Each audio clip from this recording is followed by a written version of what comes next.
같이 이제 벳박에 이르렀을 때 예수님이 맞은편 마을로 가서 거기에서 나귀 새끼, 어미랑 같이 묶여 있는 그 나귀 새끼를 풀어서 끌고 오라고 하십니다. 만일 누가 뭐라고 얘기하면 주님이 쓰신다고 하십니다. 그러면 보내줄 것이다.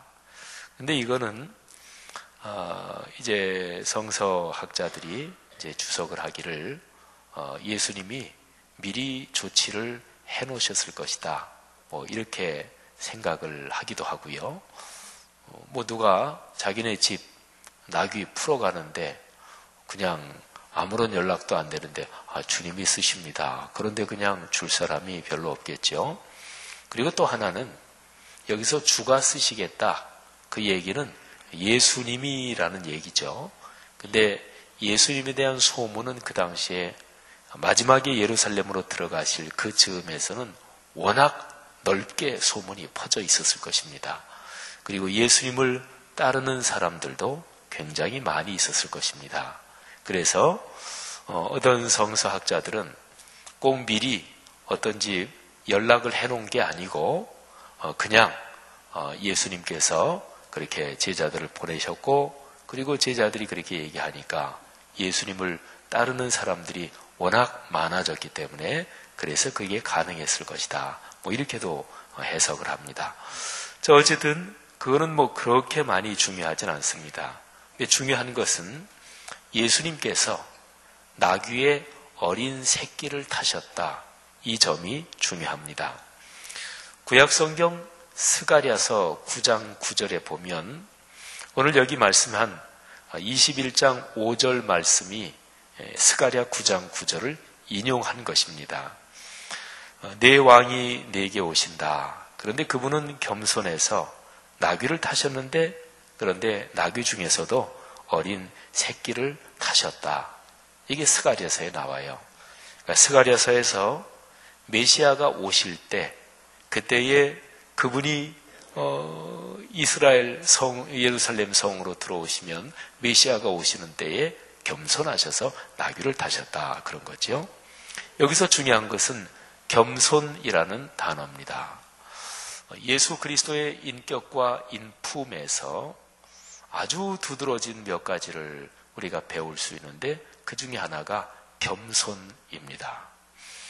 이거는 다른 말로 자기 비움, 자기 부정이라고 얘기할 수 있습니다.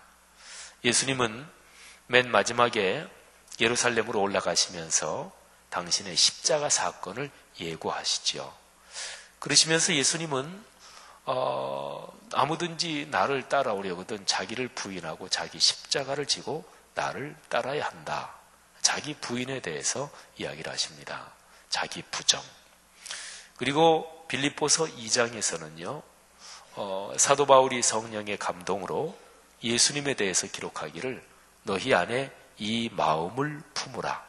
곧 그리스도 예수의 마음이니 그는 근본 하나님과 같은 분이시지만 그런데 하늘의 보좌를 버리고 자기를 낮추시고 죽기까지 복종하셨는데 십자가에 죽으셨다. 자기를 낮추신 거지요. 그래서 예수 그리스도의 겸손은 자기를 부정하고 십자가에 자신을 내어주신 이 자기 낮추신 사건, 이거하고 근본적으로 연결되는 거지요. 성도 여러분, 신앙생활은 예수님을 닮는 것이라고 아주 정확하게 얘기할 수 있습니다. 우리는 계속해서 예수님을 닮아가는 거지요. 오늘 종려주일과 연관된 이 말씀에서 예수 그리스도의 겸손을 깊이 묵상하고 하나님, 내 자신의 인품이 예수 그리스도 닮게 하옵소서. 이런 기도가 여러분과 저 우리 모두에게 있기를 축원합니다. 한국 교회가 다시 한번 회복해야 될 신앙적인 품성 또는 신앙적인 덕목이 여러 가지가 있는데 그 중에 아주 중요한 것이 바로 겸손 그리고 자기 부정입니다. 우리 기독교 신앙의 선배들은 기독교 2000년 역사에서 기독교 신앙의 제1덕목이 무엇입니까? 이렇게 물었을 때 자기 부인, 겸손이다. 이렇게 말을 했습니다. 자기 부인을 그리고 겸손을 훈련하는 것은 우리의 육신과 정신과 영혼 모든 면에 큰 유익이 됩니다. 겸손과 자기 부인을 자꾸 훈련하면 그리스도인의 내적으로 아주 강해집니다. 그러면은 스트레스가 없어지고요. 그리고 특별히 중요한 것은 두려움과 불안이 사라집니다. 이유가 있습니다. 겸손과 그리고 자기 부인을 자꾸 훈련하잖아요. 그러면 하나님이 나를 사랑하신다. 그게 강하게 자꾸만 느껴져요. 이거는 사람의 자의식으로 봐도 그렇습니다. 예를 들어서 자꾸 교만하고 그리고 내가 높지 이런 자의식을 가지면 절대로 그 사람의 영혼은 평안하지 못합니다. 영의 원리가 그렇게 되어 있어요. 영혼이 겸손하게 창조주 하나님 앞에 엎드리고 예배하고 그리고 예수 그리스도의 자기 부정 그 겸손을 배워서 그래서 남을 섬기고 하나님을 섬길 때 그때 우리의 영은 강해지는 거예요. 영혼이 잘 되면 범사가 잘 되고 마음과 육신도 강해집니다. 오늘날 현대인의 병 중에서 가장 심한 것이 스트레스지요. 오늘 아침에 오늘 오전에 어디 자동차 운전을 하고 가면서 들으니까 환절기에 면역력이 떨어지는 이유 중에 하나가 스트레스에 있다고 그러더라고요. 근데 상식적으로도 스트레스는 꼭 환절기만이 아니라 어느 때에든지 스트레스가 강해지면 사람의 면역 시스템이 약해진다고 그러잖아요. 그러니까 정신적이고 영적인 스트레스가 없어지는 길은 그런 겸손할 때입니다. 보통 우리말에서 외유내강이라고 그러지요. 그러니까 겉으로는 부드럽지만 안으로 아주 내적인 용기가 강한 사람이 있어요. 그런 사람은 대개 인품이 온유하고 겸손한 사람이 그렇습니다. 오늘 여기 예루살렘 입성하시는 예수님의 모습에서 겸손을 배우고 그리고 자기를 낮추는 것을 배우는 은혜가 있기를 바랍니다. 예수님께서 예루살렘에 들어가실 때 군중들이 예수님을 어떻게 맞이했습니까? 오늘 여기 말씀 8절부터 11절에 군중들의 모습이 나옵니다. 군중들의 대다수가 그들의 겉옷을 길에 폈습니다. 그리고 다른 사람은 나뭇가지를 베어서 길에 이렇게 폈습니다. 그리고 앞에서 가고 뒤에서 따르면서 무리가 크게 소리를 높여 함성을 지르고 또 노래를 부르고 그랬습니다. 다윗의 자손이여 찬송하리로다. 주의 이름으로 오시는 이여 가장 높은 곳에서 호산나. 호산나라는 말의 뜻은 주여 우리를 구원하옵소서, 그러니까 우리를 구해달라는 그런 간구의 뜻을 가지고 있습니다. 가장 높은 곳에서 호산나, 저 높은 곳에 계신 하나님께서 우리를 구원해 주소서, 그런 거죠.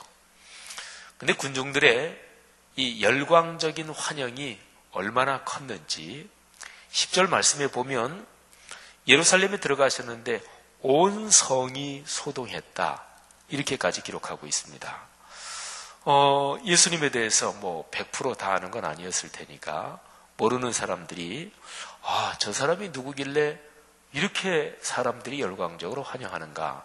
그러니까 군중 가운데 있는 다른 사람들이 갈릴리 나사렛에서 온 선지자입니다, 이렇게 또 대답을 했습니다. 사복음서를 종합하면 거기에는 이런 말씀도 나옵니다. 군중들이 워낙 열광적으로 환영하니까 바리새인들, 사두개인들이 예수님한테 뭐라고 합니다. 아니, 저렇게 군중들이 열광적으로 환영하는 거 저건 좀 지나치지 않소? 저거 좀 자제시켜야 되지 않는가? 그때 예수님이 하신 말씀이 있어요. 사람들이 잠잠하면 돌들이 소리칠 것이다. 예수 그리스도께서 예루살렘 성에 들어가실 때 군중들의 그 엄청난 환영은 그 당시에 예수님의 인기가 얼마나 높았는가 하는 것을 우리에게 알려줍니다. 군중들의 환영은 상반된 어떻게 보면 모순된 두 가지 의미를 가지고 있습니다. 우선 첫 번째, 군중들이 그들의 입에서 얘기한 그 말은 맞아요. 그러니까 가장 높은 곳에서 호산나 우리를 구원하옵소서, 그거는 맞아요. 예수님이 구원자시니까. 다윗의 자손으로 오시는 이여 찬송하리로다, 이것도 맞아요. 구세주가 다윗의 혈통에서 오신다고 했으니까. 그러니까 군중들의 열광, 군중들의 환영에서 그들이 한 말은, 그거는 구약 성경에서 예언된 그 말이고, 그래서 그거는 정확하게 맞습니다. 그래서 예수님은 그들이 한 말처럼 그 구세주의 역할을 감당하시지요. 그게 이제 십자가의 길인 겁니다. 자, 그런데 이 의미 말고 아주 역설적으로 상반된, 모순된 의미가 또 하나 들어 있습니다. 군중들이 열광적으로 환영하잖아요. 그런데 이 군중들은 예수께서 어떤 길을 걸어가시는지 그거를 정확하게 알고 환영하는 것은 사실은 아닙니다. 이 군중들이 원하는 것은 능력과 권능과 권세, 그리고 강한 세력을 가진, 말하자면 군사력도 동원할 수 있고 경제력 또는 사람들의 추종자도 엄청나게 규합할 수 있는 사회적, 정치적, 그리고 세속적 그런 권력을 가진 구세주였습니다. 그런데 예수님의 길은 그 길이 아니었습니다. 그래서 이런 차이 때문에 지금 예수님을 그렇게 열광적으로 환영하던 그 군중들은 한 4, 5일 지나면서 예수에 대한 적대자들로 바뀝니다. 바리새인들과 사두개인들이 군중을 선동한 것도 있지만, 그런데 이 군중들 자신들도 예수 그리스도께서 가시려는 이 십자가의 길, 그거는 사실은 원하지 않은 거거든요. 여러분, 사람들은요, 살아가면서 내 편이 돼주고 내가 들어갈 어떤 든든한 편을 원하고, 사람은 기본 심리가 그렇습니다. 근데 예수님이 사람들한테 미움을 받은 이유가 무엇일까? 여러 가지가 있을 수 있어요. 그런데 성경을 가만히 보면 예수님은 편을 만들지 않았고, 누구 편도 들지 않았고, 다른 사람한테 우리가 남이가 이러면서 같이 이렇게 하는 그런 방법을 사용하지 않으셨습니다. 여러분, 이런 길을 가는 사람은 참 힘들어요. 그 사람은 이쪽에서도 저쪽에서도 환영을 받지 못하는 경우가 많이 있습니다. 예수님은 오로지 하나님 아버지의 뜻이 이루어지기만을 원했어요. 그것은 다른 말로 바꿔 말하면 구약에 예언된 예수 그리스도, 당신에 대해서 예언된 말씀이 이루어지는 것만을 원했습니다. 사랑하신 여러분, 예수 그리스도를 닮고 그분을 따라간다는 것은 이 길을 가는 것을 말해요.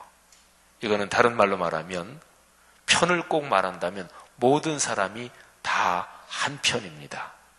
사람은 다 한 편이에요. 근데 성경에 싸운다는 얘기가 나와요. 영적 전투가 나와요. 그거는 표현된 대로 글자 그대로 영적인 전투입니다. 그러면 적은 악한 영들이 적이에요. 사람은 무조건 다 우리 편이에요. 사람은 다. 그러니까 인류 전체는 다 우리 편이에요. 적은 누구냐? 사탄, 마귀, 귀신들이 바로 적입니다. 여러분, 이거를 잘 생각하셔야 돼요. 우리 예수 믿는 사람들이 2000년 동안에 2000년 역사가 오면서 실수했던 적도 많이 있었어요, 교회가. 제가 지난 주간에 무슨 잠깐 텔레비전에서 저쪽에 문화 소개하는 그런 프로그램을 잠깐 봤는데, 그런데 영국 쪽에, 저 영국 그 옆으로 아일랜드라는 나라가 있잖아요. 근데 그 나라가 옛날에 영국이 지배하면서 아주 오랫동안, 전 세계적으로 가장 오랫동안, 또 수많은 사람들이 뭐 테러가 나고 살상이 되고 그러면서 아주 끈질기게 오랫동안 전쟁, 이게 벌어진 곳 중에 하나가 영국 아일랜드 그쪽입니다. 그건 무슨 전쟁이냐면 하나님을 믿는 사람들끼리 싸웠어요. 총 들고. 그래서 거기 가면 베를린 장벽 같은 그런 게 아직까지 있더라고요. 텔레비전 보니까. 그게 아일랜드의 가톨릭 교인하고 영국 쪽에 이 기독교 개신교하고 싸운 거예요. 이거는 하나님 믿는 신앙이 뭐 어느 쪽이고 할 거 없이 양쪽이 다 잘못된 거겠지요. 여러분, 우리 기독교는 2000년 역사를 걸어오면서 말하자면 이런 종류의 잘못을 저지른 적도 꽤 있었어요. 근데 그때는 뭘 몰랐던 걸까요? 뭐를 잊어버렸던 걸까요? 사람은 적이 아니다. 사람은 적이 아닙니다. 사회적으로, 정치적으로, 또 집단적으로 어떤 집단하고 어떤 집단이 전쟁을 하는 게 인류 역사에서는 다반사였고 많았고 또 지금도 있어요. 하지만 그리스도인들은요, 그런 상황 속에서 최선을 다해서 사람과 사람이 화해하는 쪽으로 역할을 해야 돼요. 예수님 재림하실 때까지 전쟁이 없어지지는 않을 것입니다. 예수님 재림하실 때까지 문화, 또 혈통, 출신 지역, 출신 학교 또는 사업적인 이해관계, 뇌물이 왔다 갔다 하고 그래서 이렇게 저렇게 편을 가르고 그런 게 예수님 재림하실 때까지 다 없어지는 일은 없을 거예요. 하지만 그리스도인들은 그런 이 땅 사회 속에서 살면서 언제나 그리스도인이 가져야 될 기본적인 인생관, 기본적인 철학, 그리고 기본적인 세계관, 사고방식이 있어요. 그게 뭐냐면 사람이면 전부 다 하나님께 하나님 안에서 하나다 이런 것입니다. 이게 사해 동포 사상이에요. 그러니까 사해, 네 바다, 이거는 동서남북 전체를 말하지요. 그래서 모든 세상 사람들이 다 동포다. 이게 사해 동포 사상이지요. 이거는 성경에서 가르친 하나님의 말씀을 가장 일반적인 언어로 표현한 것입니다.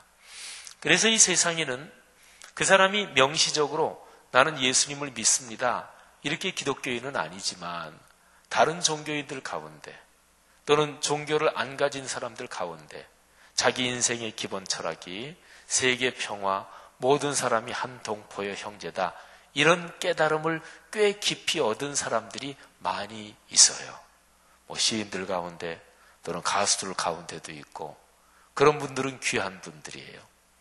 우리 예수 믿는 사람들이 이 세상에 살면서 하나님의 일을 하잖아요.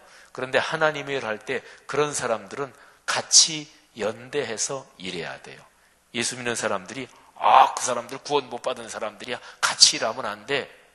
이렇게 속 좁은 신앙을 가지고 있으면 기독교인이 사회적인 영향력을 갖지 못해요. 그래서 타 종교인들하고도 같이 일할 수가 있어요. 세계적으로 굶주리는 사람 돕는다? 그건 타 종교인하고 같이 일해도 괜찮아요. 종교 안 믿는 사람하고 같이 일해도 괜찮아요.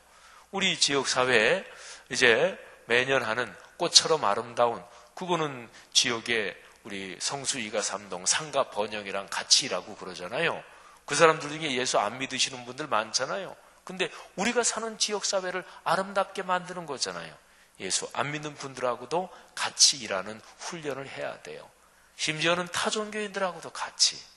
이게 성경이 가르치는 아주 중요한 내용 중에 하나입니다. 사랑하신 여러분, 예수 그리스도의 십자가 사건에 대한 신앙 고백이 분명하고 이게 한편으로, 다른 한편으로 이 세상에서 큰 어머니의 품으로 다른 타종교든 또는 다른 선한 사람들을 이렇게 같이 품어가면서 하나님의 일을 감당하는 거예요. 이 양자가 조화로워야 돼요. 그런 신앙, 또 그런 사고방식이 우리 안에서 성숙되기를 바랍니다. 우리 성락성결교회는 그렇게 이 사회 전체를 끌고 가는 리더십이 있는 또 한국교회가 그런 교회가 되기를 주님의 이름으로 축복하며 기도합니다. 자, 마지막 메시지를 이 말씀에서 봐야 되겠습니다. 오늘 11절까지만 읽었는데, 자, 12절, 13절을 한번 보겠습니다. 우리 성경을 다 펴고 12, 13절 두 절을 같이 한번 읽겠습니다. 시작. 예수께서 성전에 들어가사 성전 안에서 매매하는 모든 사람들을 내쫓으시며 돈 바꾸는 사람들의 상과 비둘기 파는 사람들의 의자를 둘러 엎으시고 그들에게 이르시되 기록된 바 내 집은 기도하는 집이라 일컬음을 받으리라 하였거늘 너희는 강도의 소굴을 만드는도다 하시니라. 아멘. 12절에 보면 예수께서 성전에 들어가셨습니다. 여러분, 보통 성경에 보면 예루살렘 입성, 그렇게들 이제 그 소제목을 붙입니다. 요 본문 덩어리에다가 예루살렘에 들어가셨다. 근데 예수님의 목적은 예루살렘 그 도성, 그 도시를 들어가는 게 목적이 아니었습니다. 그 도시, 도성, 그 안에 더 깊이 들어가면 거기에 하나님께 예배하는 성전이 있어요. 예수님이 예루살렘에 들어가셔서, 이건 사복음서를 다 읽어보면 공통적인데, 예루살렘에 들어가셔서 예루살렘이라는 도시에 여기저기를 둘러보고 또 이런저런 거를 예수님이 이게 잘못됐네, 저렇게 됐네, 그런 얘기 하셨다는 기록은 하나도 없어요. 그 도시에 들어가자마자 예수님은 곧장 직선으로 성전으로 가셨습니다. 그러니까 이렇게 보면 여기 마태복음 21장이나 같은 사건을 기록한 사복음서에 다른 요 같은 본문을 예루살렘 입성 이렇게 붙이는 것보다 그 소제목을 정확하게 붙인다면 성전으로 들어가시다, 성전으로 가시다, 이렇게 하는 게 정확합니다. 그러니까 예수님의 목적지는 성전이었지, 예루살렘으로 들어간 거는 성전이 예루살렘 안에 있기 때문에 그래서 그 성으로 들어간 거예요.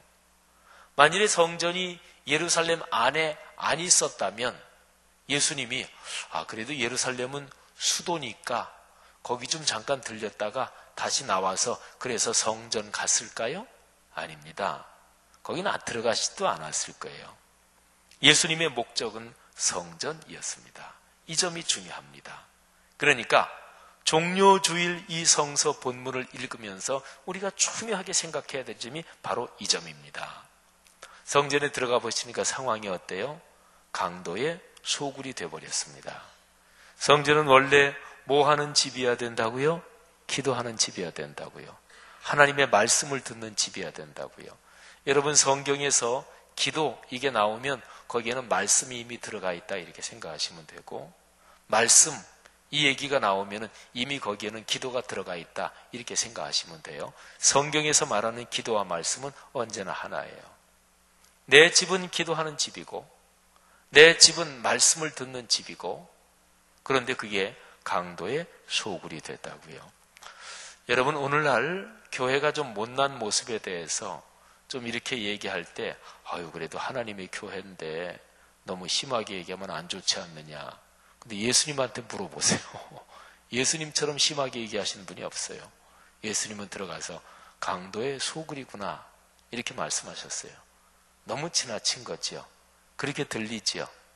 또 상황을 보면 그렇다고도 얘기할 수 있죠. 누가 교회에 들어와서 이건 순 강도의 소굴이네 이렇게 얘기한다고 생각해 보세요. 예의가 없어도 너무 없는 사람이잖아요. 아니면 여기 성경에 기록된 게 강도의 소굴 그랬는데 누가 교회에 들어와서 이건 완전히 조폭 집단이네 이러면은 어떻겠어요? 근데 예수님의 이 말씀이 그 말씀이에요. 이건 완전히 조폭 집단이네. 예수님이 그 말씀하신 거예요. 사랑하신 여러분, 2000년 교회 역사에서 교회가 교회답지 못할 때는 예수님이 계실 때는 강도의 소굴이었고, 어떤 때는 조폭 집단이기도 했고, 어떤 때는 교회 직분을 돈 주고 사고 팔고 하는 아주 비도덕한 집단이기도 했고, 하여튼 교회의 모습은 영역이 거기에 교차되어 있습니다. 여러분, 여기에서 예수님의 목적이 무엇입니까? 하나님께 예배하는 집을 다시 회복시키시는 거예요. 근데 중요한 점이 있습니다. 적어도 예수님께서 계셨던 이 당시 이 상황으로는 회복이라고 얘기할 때는 예루살렘 성전을 회복시키는 게 아닙니다. 우리야 성경의 내용을 알잖아요. 예수님은 성전을 버리십니다. 성전은 끝난 거예요. 그리고 예수님이 제자들을 중심으로 해서 교회 공동체를 세우면서 말하자면 구약시대부터 예언돼 내려오던 말하자면 본질적인 예배를 세우시는 거예요. 여러분, 이건 중요한 의미를 담고 있어요. 우리 교회가 이 성전을 아주 아름답게 건축했는데 들어와서 만 2년 더 지났죠. 만 2년 한 3개월이 이제 돼가죠. 여러분, 건물은 아무것도 아니에요. 서구에 가보면 그야말로 뭐 몇백 년 또는 1000년 이상 가는 그런 아주 건축학적으로 대단한 기념비적인 그런 건물 중에서 교회가 많아요. 그런데 그런 교회 중에서 이슬람 사원으로 팔리는 그런 건물들도 요즘 자꾸만 생겨나요.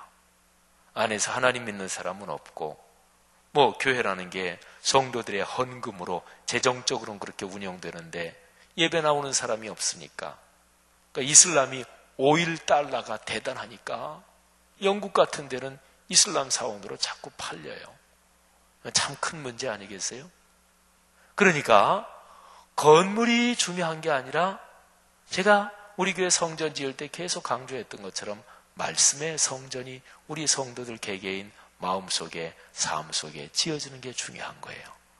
그리고 우리가 그리스도인이라는 이름을 가졌다, 이게 참 귀한 거지만 그 이름을 가진 자답게 하나님께 말씀과 기도로 예배로 신앙이 강해지며 그리고 하나님이 맡기신 소명을 감당해야 되는 거죠. 성도 여러분들이요, 성경은 고린도서에서 말씀합니다. 너희 몸은 하나님이 거하시는 성령의 집이다. 그리고 너희 자체에 하나님께서 들어와서 사신다는 거예요. 여러분, 우리 각자 개인도 그렇고 가정도 그렇고 또 우리가 섬기는 교회 공동체가 하나님의 성전으로서 복받은 성전이 돼야 돼요. 그러기 위해서 성전은 제일 중요한 게 뭐냐? 기도하는 집, 말씀의 집. 성전은 말씀과 기도, 이거를 중심으로, 그게 뭐냐면 예배 드리는 거예요. 여러분, 하나님 앞에 드리는 예배가 정성스러우시기를 주님의 이름으로 권면합니다. 오늘날 한국교회에서 예배에 대해서 교정돼야 될 가장 중요한 게, 예배는 근본적으로 은혜 받으러 가는 게 아니에요. 잘 들으십시오. 한번 잘 생각해 보세요. 내가 은혜 받으러 가는 게 아니에요. 어떻게 얘기하면 은혜가 없어도 가야 돼요. 뭐 그러긴 좀 힘들겠죠, 그죠? 요즘에 워낙 성도들이, 제가 지난 주일 4부 예배 때 젊은이들한테 그런 얘기를 했어요. 오늘날 한국교회 젊은이들 신앙생활에 문제가 몇 가지 있다. 그 중에 하나가 뭐냐면, 우리 교회가 지지난 주간에 야마하 음향 악기 세미나를 우리 교회 여기 대회실도 빌려서 했거든요. 근데 마커스라고 하는 젊은이들 집회하는 그 팀이 와서 했어요. 요즘 젊은이들한테 제일 인기 최고가 마커스. 근데 마커스가 왔는데 사람들 굉장히 많이 왔다 그래요. 근데 요즘 젊은이들이 떠돌아다니는 젊은이들이 많아요. 그러니까 이런저런 기독교 이 찬양 인도 그룹 중에서 유명한 그룹들, 거기 어디서 집회한다고 거기 떠돌아다니고, 그러니까 젊은이들, 현재 한국교회 젊은이들 신앙 가운데 어디가 뭐 집회 잘한다, 찬양한다 그러면 계속 떠돌아다니는 거예요. 어른들만 떠돌이 신자가 있는 게 아니고 젊은이들 가운데 많아요. 그건 뭐냐면 내가 좋은데 내가 감동이 되는 데를 찾아가는 거예요. 근데 그거는 정확히 말해서 예배의 본질이 아니에요. 예배는 내가 은혜 받는 게 이게 본질이 아니고, 그게 필요 없다는 얘기는 아니에요. 근데 제일 최고는 뭐냐? 하나님께 경배하는 거예요. 하나님을 높여드리는 거예요. 그래서 찬양은 하나님께 불러드리는 거예요. 내 기분 좋으라고 찬양 부르는 거 아니에요. 그러니까 찬양이 감정에 젖어서 내 감정이 꽉 눈물 나면 찬양 잘한 거냐? 아닙니다. 찬양은 그 가사를 가지고 하나님께 영광을 올려드리는 거예요. 찬양을 하나님께 불러드리는 거예요. 그리고 하나님 이 예배 영광 받으시옵소서 그러는 거예요. 그러니까 이게 예배의 본질이에요. 이게 신앙적으로 명백하면 자신은 은혜를 받게 돼요. 받게 돼요. 사랑하신 여러분, 예수님의 오늘 이 말씀을 보면서 부활주일을 앞두고 종료주일 그리고 고난주간을 걸어가면서 우리 교회 및 한국교회를 위해서 다시 한번 우리가 기도 제목을 가지고 기도했으면 좋겠어요.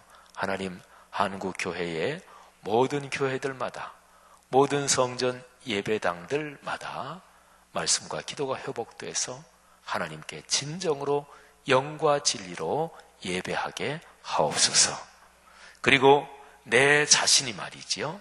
내 자신이, 그리고 내 가정이, 그리고 내가 섬기는 교회가 바로 이런 거룩한 축복의 중심에 서서 걸어가게 하옵소서. 오늘날을 사는 그리스도인, 여러분이나 저나 그리스도인으로서 하나님, 이런 하나님의 거룩한 사역, 그 축복의 흐름 한가운데 서서 내 인생길을 걸어가게 하옵소서. 이런 기도가 여러분과 저 우리 모두에게 넉넉하기를 축복합니다. 자, 우리 고난주간 한가운데 있는데 찬송을 한 장 부르고 오늘 들은 말씀하고 그리고 우리 돌아오는 부활주일에 있을 성찬 예식을 위해서 기도를 하고 예배를 마치겠습니다. 찬송가 149장 주님의 십자가의 고난과 연관된 찬송 같이 부르겠습니다. 149장 찬송입니다. 가사를 기억하시고 하나님께 찬양 올려드리는 거예요. 힘껏 부르셔요. 주님, 제가 찬양 부릅니다. 이 찬양 가사가 제 고백입니다. 하나님께 찬양 올려드리는 거예요. 내 기분 좋으라고 부르는 거 아니고. 주 달려 죽은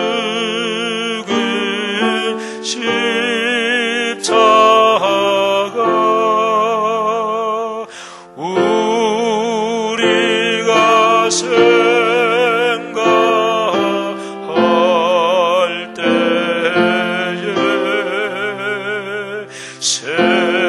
세상에 속한 욕심을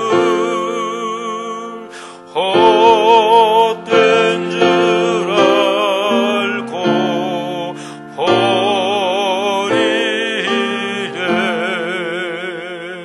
죽으신 구주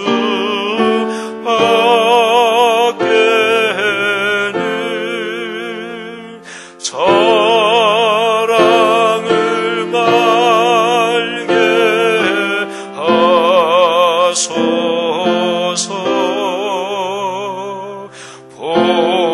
보혈의 공로 힘입어 교만한 마음을 버리네.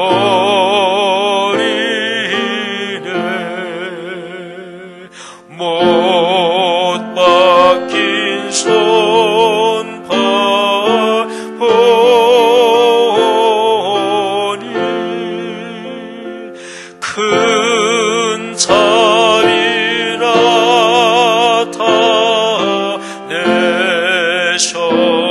나타내셨네. 가시로 만든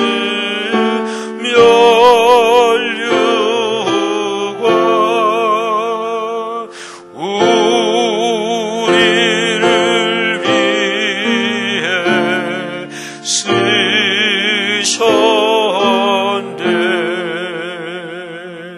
온 세상 만물 가져도 주 은혜 보다 갚겠네. 놀라운 사랑 받은 나 몸으로 제물 삼겠네.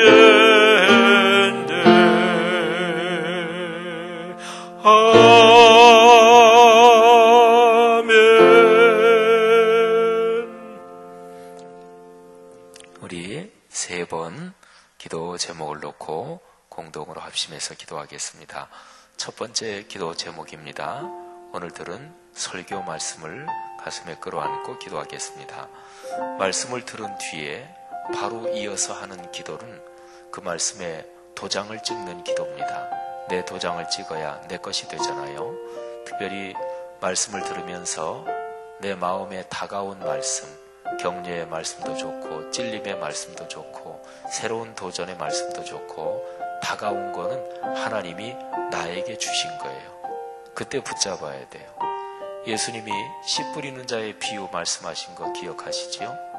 그때 곧 잡지 않으면 길가에 떨어진 것 같은 거예요. 새들이 와서 집어가요. 새는 마귀 악한 영을 말합니다. 사랑하신 여러분, 설교를 듣고 마음에는 다가왔는데 그거 붙잡고 기도하는 이 훈련 안 하면요, 듣고 깨닫기는 하고 감동은 되고 찔리기는 하는데 그런데 진지하게 고백은 안 해. 이게 반복되면 신앙은 무서운 병에 걸립니다. 무서운 병에 걸려요. 예수님이 말씀을 실천해야 내 인생의 집이 반석 위에 선다고 했습니다. 집이 반석 위에 선다고요. 여러분 아들, 딸, 손녀, 손자 계속될 여러분의 가문 든든하게 서야 좋으시겠죠. 하나님의 말씀을 듣고 나서 언제나 그 말씀을 붙잡고 기도해야 돼요. 오늘 설교 들은 말씀 겸손하게 하소서, 자기를 부인하게 하소서, 또 교회 공동체가 말씀과 기도의 집으로 회복되게 하옵소서. 한국교회도 끌어안고 잠시 한 3분 정도 합심해서 기도합니다. 하나님 아버지, 은혜를 진심으로 감사합니다. 오늘 말씀을 붙잡고 기도합니다. 성령으로 우리를 축복해 주옵소서. 하나님 아버지, 우리의 마음에 다가온 말씀, 주님께서 주신 말씀인 줄 믿고 감사합니다. 아버지, 겸허하게 주님을 섬기며 살게 하옵소서. 아버지, 자기를 부인하고 십자가를 지고 쫓으라고 말씀하신 주님의 음성에 순종하겠습니다. 아버지, 저를 더욱더 주님의 도구로 사용해 주옵소서. 목사로 부르심을 감사합니다. 말씀삼 공동체 성락성결교회 섬기게 하심을 감사합니다. 이 소명 온전히 감당하게 하옵소서. 하나님 아버지, 여러가지 쉽지 않은 상황이 있어도 소명, 사명으로 알고 순명하게 주님께서 축복하시기를 간절히 기도합니다. 아버지와 함께 하옵소서. 오 사랑 많으신 하나님 아버지, 한국교회가 다시 한번 겸손과 자기 부족의 동목을 배우게 하시고 한국 모든 교회들, 신앙 공동체들이 말씀과 기도의 집이 되게 하시고 하나님께 드리는 온전한 예배가 다시 한번 회복되고 넉넉한 충만함이 있도록 축복하시기를 간절히 원합니다. 아버지, 이 시간 기도하는 우리의 축복 기도를 받아주시기를 간절히 원합니다. 성령으로 붙잡아 주옵소서. 아버지, 믿습니다. 하나님께서 우리를 축복하옵소서. 하나님의 거룩한 은총으로 우리의 기도를 받아 주시기를 간절히 바라옵고 원합니다. 아버지, 감사합니다. 축복하옵소서. 할렐루야. 감사합니다.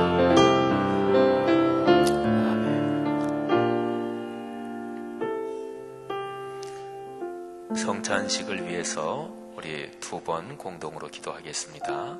올해부터는 매월 마지막 주일에 성찬식 하지요.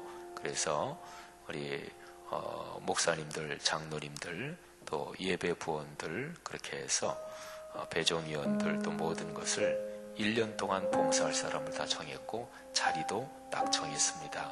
그래서 우리 모든 배종위원들은 15분 전까지 자리에 나와 앉아서 기도로 준비하시는 겁니다. 기본 우리 성찬식 섬기는 매뉴얼입니다. 하나님 모든 성찬식 섬기는 분들 축복하시고 특별히 성내부 축복하옵소서. 또 우리 하기문 장로님, 성내부 귀한 권사님들 축복하옵소서. 돌아오는 주일에 성찬식 모든 준비 진행 그 모든 과정에 하나님께서 함께 하시고 성령으로 충만하옵소서. 성도들이 십자가의 의미를 되새기며 또 더군다나 이번은 고난주간 지나고 바로 부활절이잖아요. 예수 그리스도의 희생과 그리고 위대한 부활이 바로 내 체험이 되게 하옵소서. 다 같이 한번 기도하겠습니다. 하나님 아버지, 은혜를 진심으로 감사합니다. 하나님, 돌아오는 주일 성찬식입니다.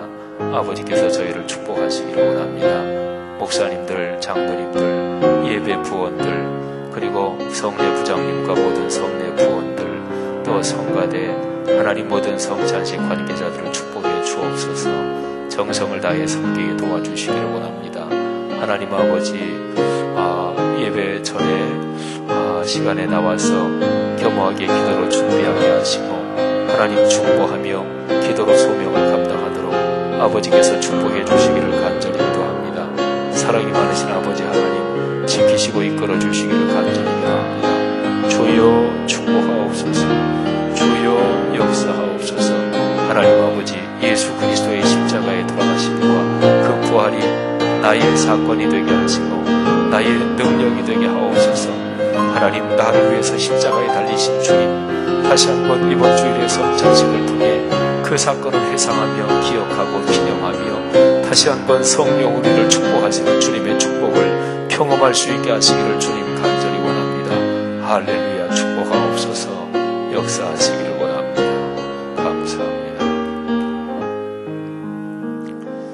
마지막으로 기도하겠습니다. 기도하고 제가 마침 기도하고 축도하고 예배 마치겠는데요.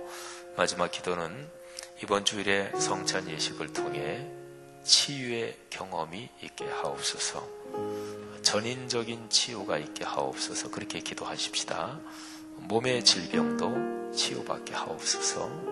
그리고 마음에 사람들 사이에 미워하는 것, 또 내 정신적인 스트레스가 있는 것, 또는 미래에 대한 걱정이나 불안이 있는 것, 또는 직장이나 사업이나 취업, 또는 자녀 문제 때문에 내가 그거를 온전히 주님께 맡기지 못하고 그냥 끌어안고 안달복달하고 있는 것, 이거 다 마음의 병이잖아요. 하나님 마음이 온전히 치유받게 하옵소서. 그리고 영적으로 이 시간에 혹시 회개하지 않은 죄가 있으면 이 시간에 회개하면서 우리의 영혼이 온전히 치유받게 하옵소서. 하나님 이번 주일에 성찬 예식 큰 역사가 있게 하옵소서. 그리고 목금토 3일 남은 우리 꿈새 사순절 금요일 저녁에 성금요일 예배 위해서 기도해 주시기를 바랍니다.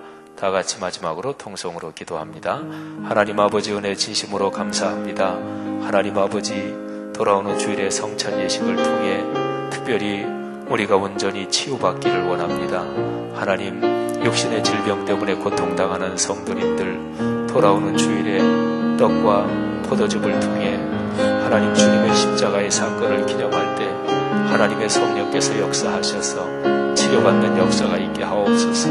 몸의 질병이 치료받게 하옵소서. 강건해지게 축복하시기를 간절히 원합니다. 아버지 함께 하옵소서. 아버지 치료해 주시고 축복해 주시기를 원합니다. 하나님 정신의 모든 약한 것 부족한 것이 건강해지고 온전해지기를 원합니다. 인간관계 미움과 시기와 질투는 치유되게 하시기를 원합니다. 하나님 걱정 불안 염려 다 사라지게 하시기를 원합니다. 나를 위해 십자가에 달리시고 다시 부활하신 주 예수 그리스도 온전히 의지할 수 있도록 하나님 믿음을 더하시기를 간절히 원합니다. 성령이시 우리에게 빛을 비춰주시고 우리를 끌어안아 주시고 우리를 조명해 주시기를 간절히 기도합니다. 사랑이 많으신 하나님 아버지 함께 하옵소서. 우리의 영혼이 강건해지게 도우시기를 간절히 원합니다. 하나님 아버지 우리의 영혼이 강건해지게 도와주시기를 간절히 원합니다. 하나님 아버지 성도들이 영적으로 충만하여 범사가 잘되고 강건한 축복이 있게 아버지께서 도와주시기를 간절히 기도합니다. 사랑이 많으신 하나님 아버지 우리 안에 회개하지 않고 자복하지 않은 죄가 있으면 이 시간에 주님 앞에 자복하게 하시며 온전한 심정으로 주님의 성찬에 참여할 수 있도록 아버지께서 축복해 주시기를 간절히 기도합니다. 하나님 아버지 금세 사순절 목금토 3일 남았습니다. 말씀 증거하는 부족한 종을 주님께서 긍휼히 여기시고 이끌어 주시며 하나님 모든 성도들 봄새 기간에 하나님께 영광 돌리며 은혜 받게 하시고 하나님 아버지 성금요일 예배를 축복해 주시기를 간절히 원합니다. 하나님 아버지 고난 한 주간 동안에 하나님의 놀라운 역사 저희와 같이 계시기를 원합니다. 사랑나는 금식 헌금으로 빌국 어린아가 돕습니다. 하나님이 축복하시기를 간절히 원합니다. 하나님 오늘 헌신 예배를 드린 의료 선교부 축복해 주시기를 간절히 원합니다. 다드림 찬양단 축복하시며 드보라 찬양대 축복하시며 지휘 반주 인도하시는 분들 축복하시기를 간절히 원합니다. 할렐루야 감사합니다. 축복하옵소서.